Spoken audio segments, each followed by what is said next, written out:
International businesses had been pouring money into Russia following the collapse of the Soviet Union in 1991. But Moscow's attack on Ukraine has reversed this three-decade trend. The US, EU and other world powers have piled economic sanctions on Russia, triggering an exodus of companies from the country.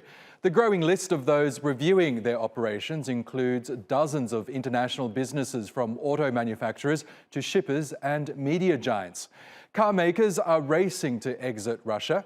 Germany's Daimler Truck and US auto giant Ford are pulling the plug on factories in the country. Volvo, General Motors and BMW have slammed the brakes on exports to Russia, as have Toyota and Honda.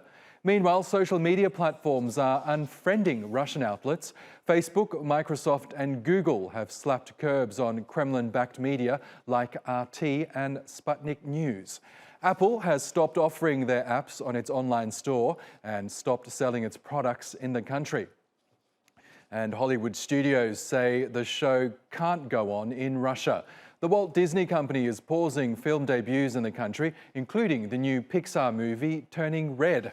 Warner Brothers, Sony, Paramount Pictures and Universal will also withhold films in Russia. US streaming giant Netflix says it won't comply with Moscow's directive to carry 20 state-backed channels.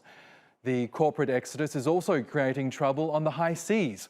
Container shipping lines like Ocean Network Express and Maersk have halted most cargo bookings to and from Russia.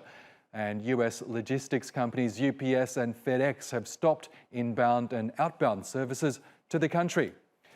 The sky is also getting narrower for Russian planes. The US and several European countries have closed their airspace to all Russian flights.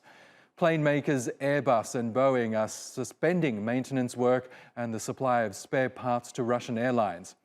And aircraft leasing companies AerCap and BOC Aviation are clipping Russia's wings by refusing to lend jets to carriers in the country.